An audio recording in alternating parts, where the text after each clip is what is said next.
The first thing I remember clearly is the alarm on the transport ship insisting, in 5 different alien languages, that I was not authorized to be conscious during extra-dimensional transit, which would have been reassuring if I had any idea how to turn consciousness off.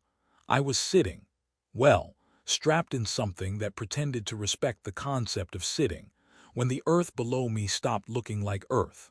It didn't explode or fade dramatically like in movies. It just rearranged itself, like someone had grabbed reality by the edges and decided it needed a better layout. Oceans folded into light. Clouds became slow-moving equations.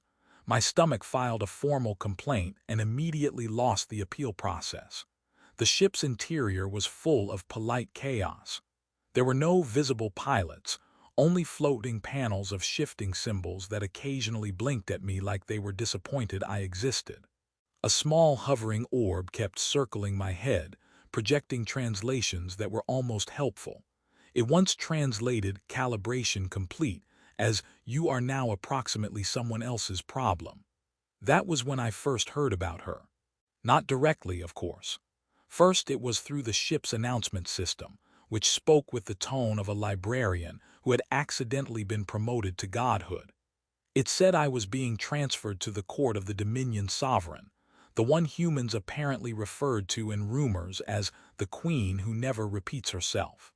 I asked the orb if that was supposed to sound comforting. It responded by projecting a diagram of my remaining lifespan, which was unhelpfully labeled flexible. When we arrived, I expected a gate, or a docking bay, or at least a dramatic explosion of light and trumpets like in old Earth propaganda videos. Instead, the ship opened into a corridor that felt like walking through the inside of a calm thought. The walls breathed faintly. The floor adjusted itself to my weight like it was politely pretending I belonged there. 2 guards waited for me.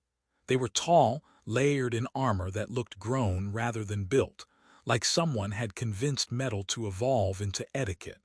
One of them leaned toward the other and whispered something. The translation orb helpfully informed me it was, "This is the human. He looks like he lost a bet with gravity." I decided I didn't like these guards.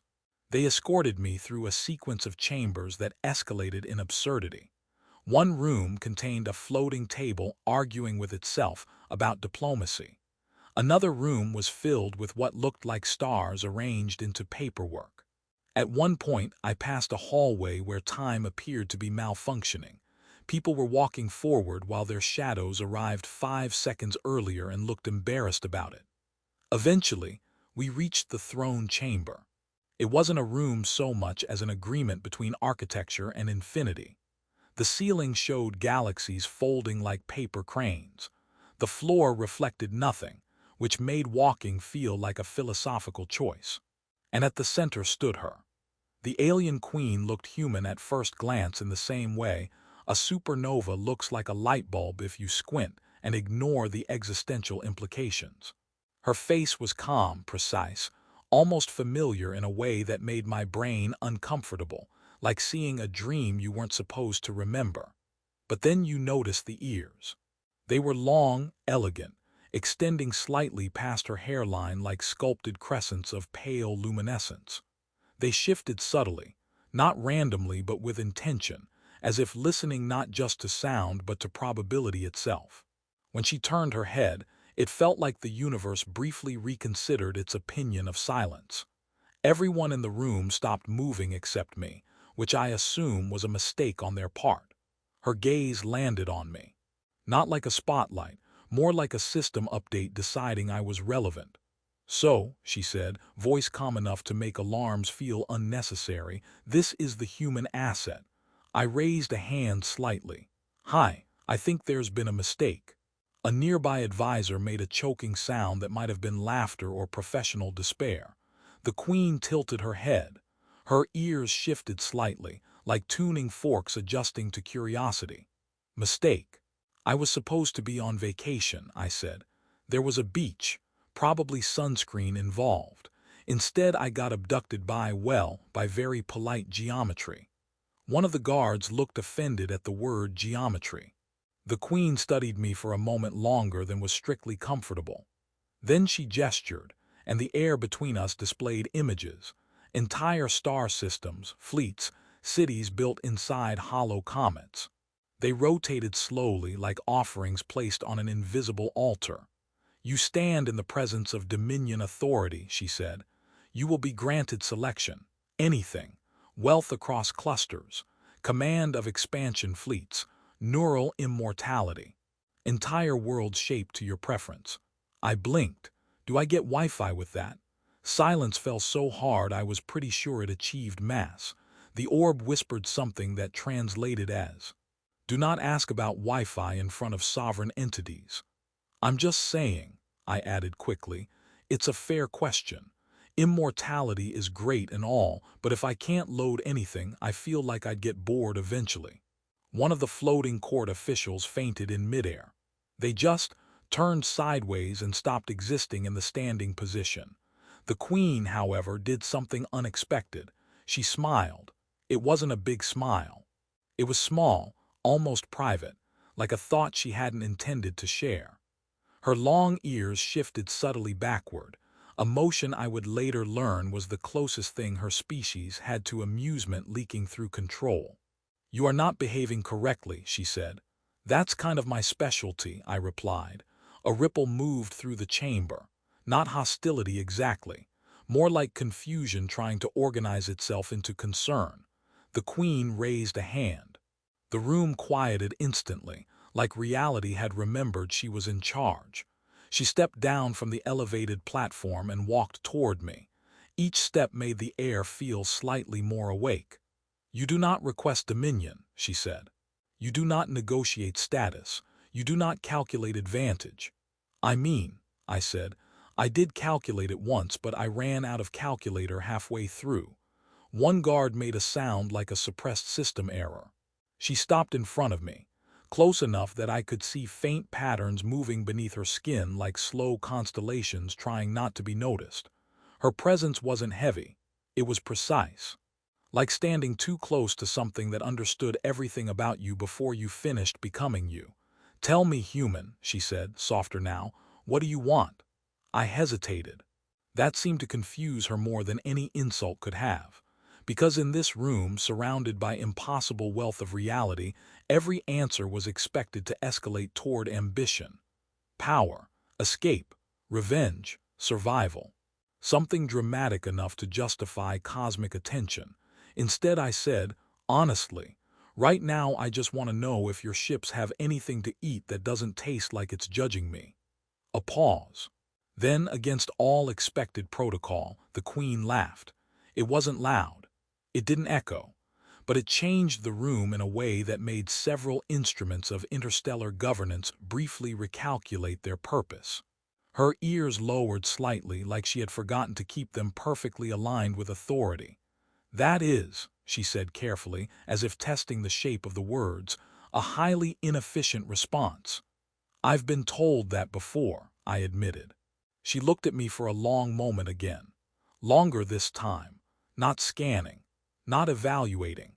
Something closer to listening in a way that had nothing to do with sound. Then she turned slightly, and the entire chamber shifted as if acknowledging a new variable had entered the equation. "Prepare accommodations," she said to no one in particular. "The human remains." A pause.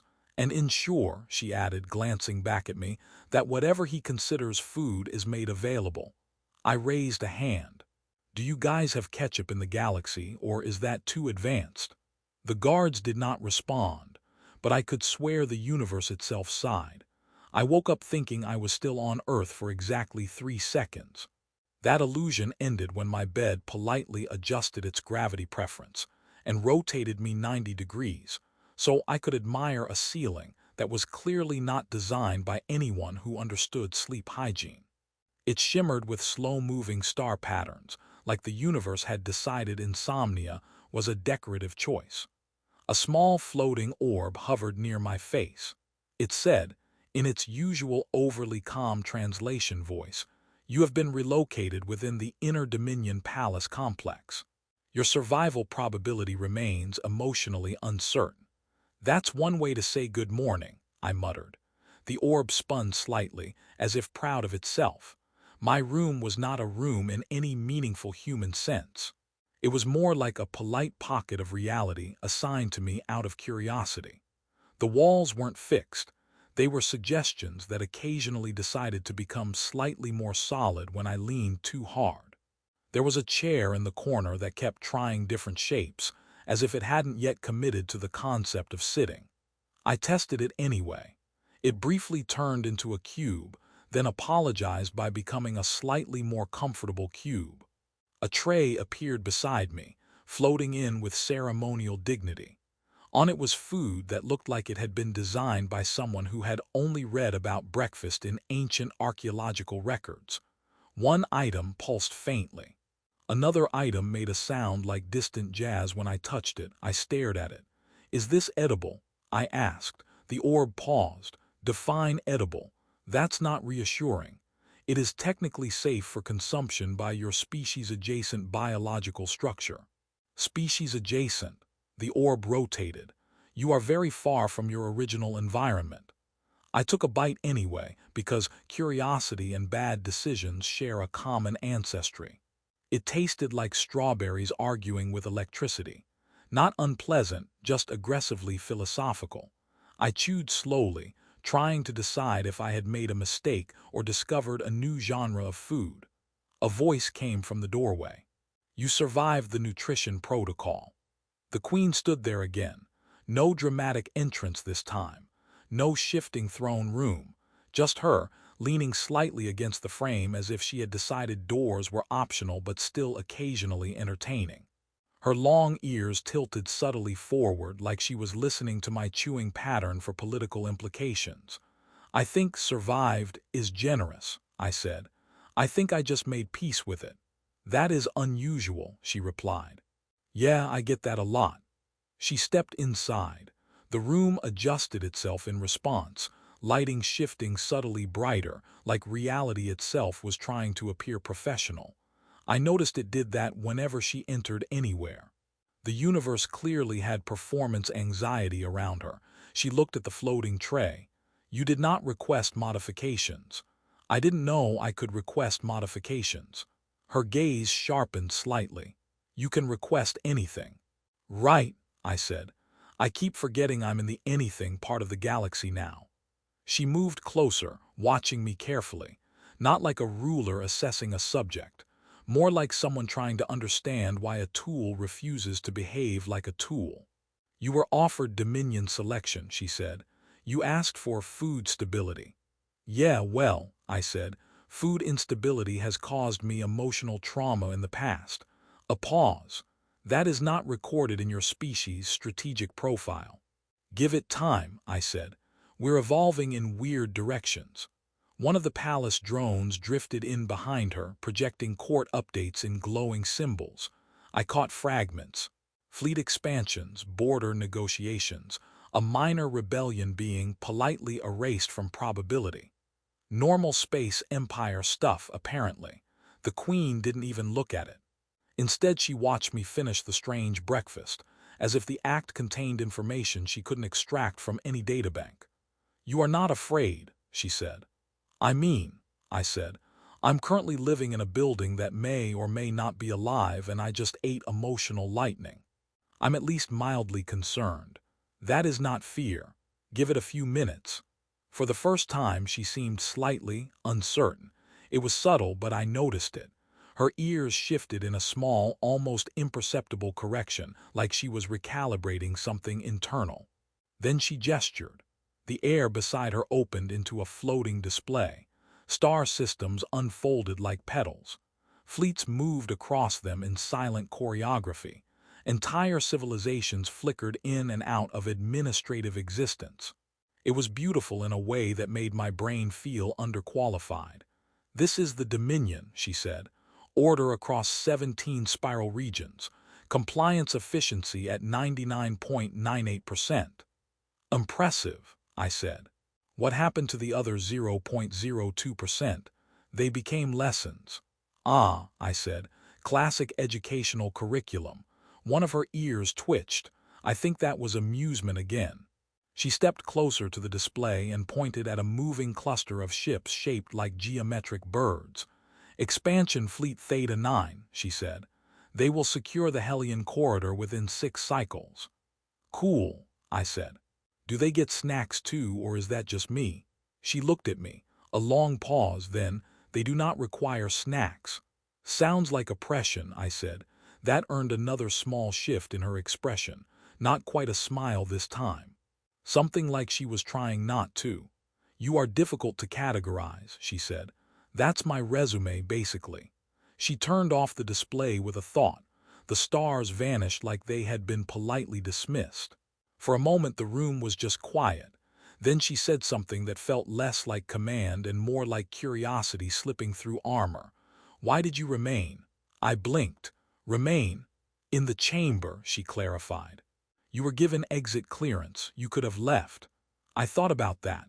"Well," I said slowly, "first of all, I wasn't sure which direction exit is in a building that folds space like laundry.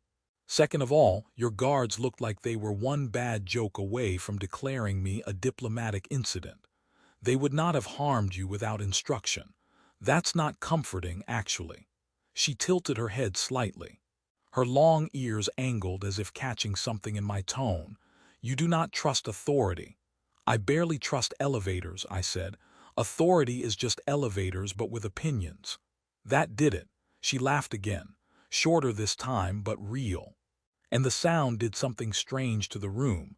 Several floating devices paused mid-task, as if unsure whether laughter from a sovereign was an approved system event. "You speak without optimization," she said. "Yeah, I've been told I'm not very efficiently formatted." She studied me again, and I noticed something odd. The entire palace seemed quieter when she focused on me. Not physically quieter, more like attention itself was bending. Even the orbiting drones slowed slightly, as if they didn't want to interrupt whatever calculation was happening behind her eyes. "You have not asked for power," she said. "I'm still waiting for the menu," I replied. That was not a joke. "I know," I said, but it felt like it needed one. A pause stretched between us. Then she said, almost carefully, "If I offered you command of a fleet, would you accept?" I thought about it for exactly 1 second. "Do I have to wear a uniform?" "Yes." "Then no." The silence that followed felt like it was waiting for someone else to respond on my behalf. The Queen's ears shifted again, this time slower, more thoughtful. "You are refusing without calculation." "I did some calculation," I said. "Uniforms look itchy." That earned a faint exhale from her, something between frustration and amusement. She turned away slightly, as if reorganizing the conversation in her mind. "You are destabilizing the expected interaction model," she said. "Is that bad?" "It is new." "New is good," I said. "Usually. Unless it's like a new plague or a new tax." She glanced back at me. "Plague. Human history is complicated," I said. That got her attention again in a different way, not curiosity this time. Something closer to analytical focus, like she was suddenly considering that my species might be more chaotic than previously filed. A faint alarm tone echoed somewhere in the palace. She ignored it. Then she did something I did not expect. She sat down, not on a throne, not on anything ceremonial, just on the edge of a floating step that adjusted itself slightly to support her. Her posture shifted from ruler to observer. And she said quietly, "Tell me about your world." I laughed once. "Which version?" I asked. "The one we show tourists or the one where we argue about pineapple on food like it's a moral crisis?" Her ears tilted. "I am unfamiliar with pineapple." "Oh," I said, "this is going to take a while." The first thing I noticed when everything started to end was that nobody in the palace was running. That felt wrong.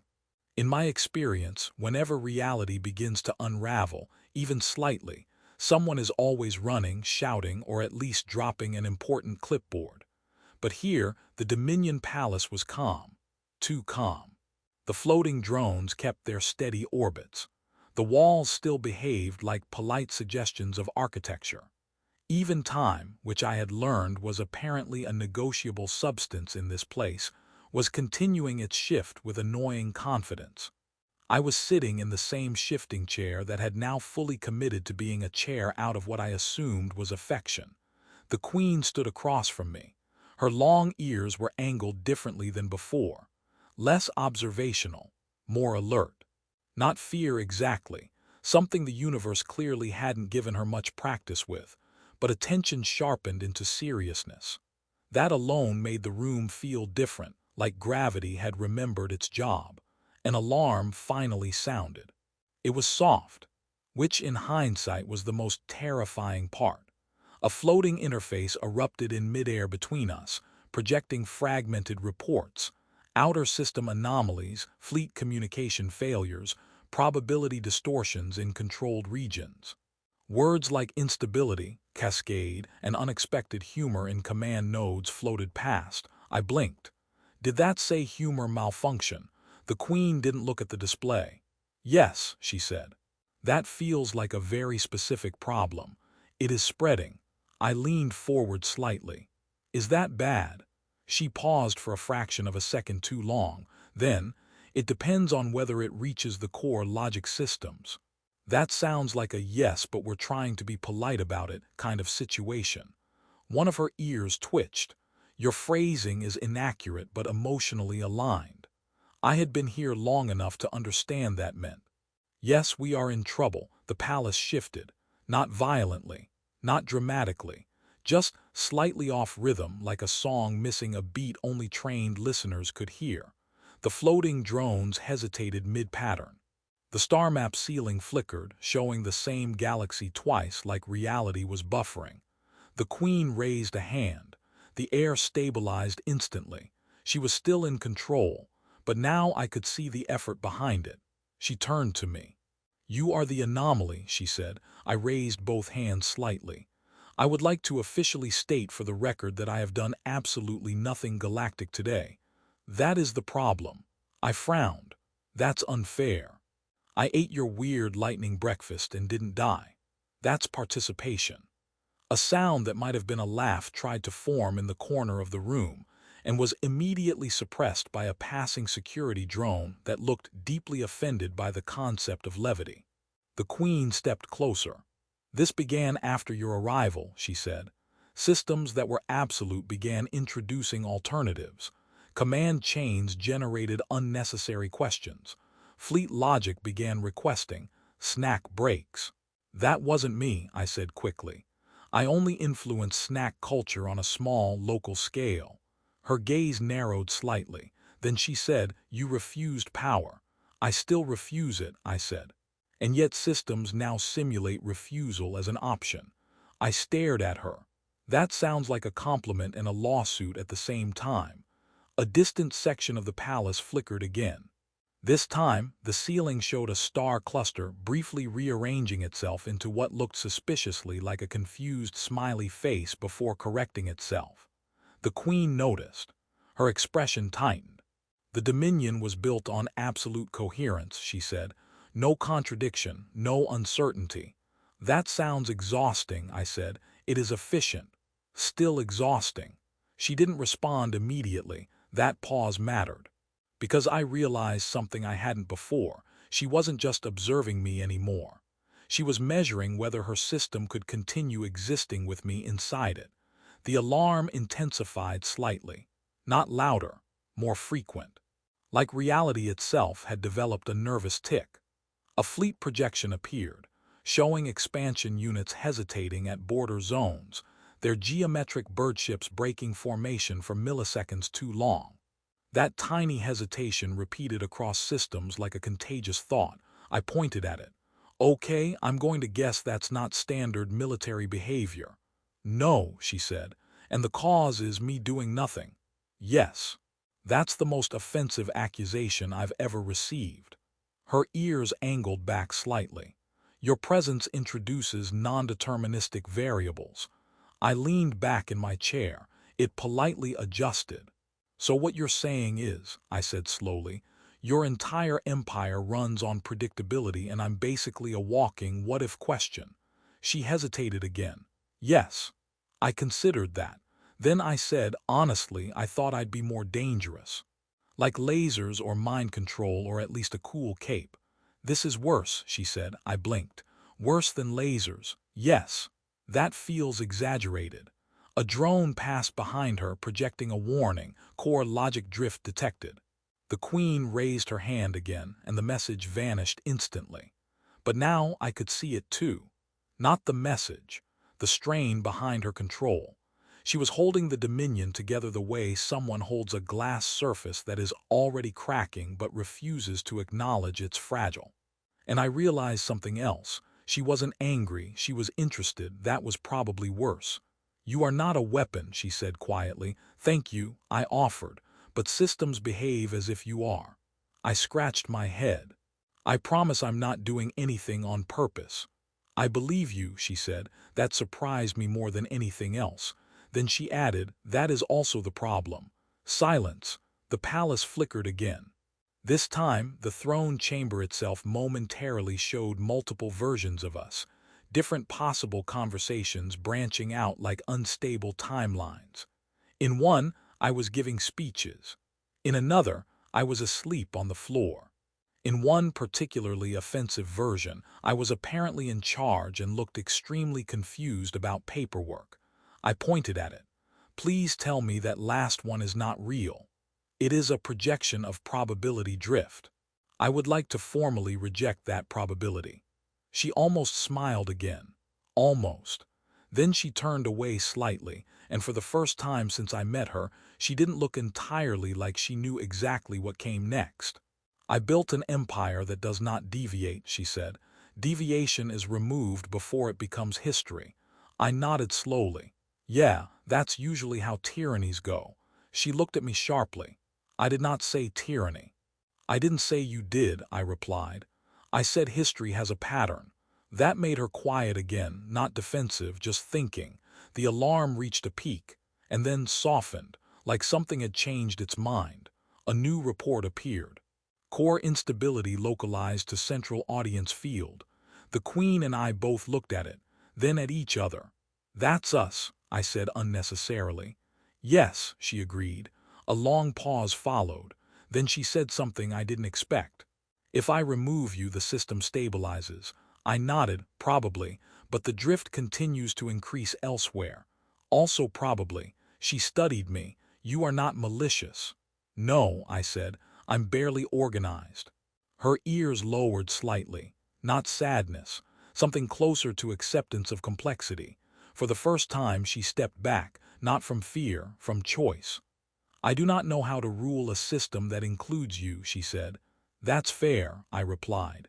I don't know how to exist in a system that includes me either.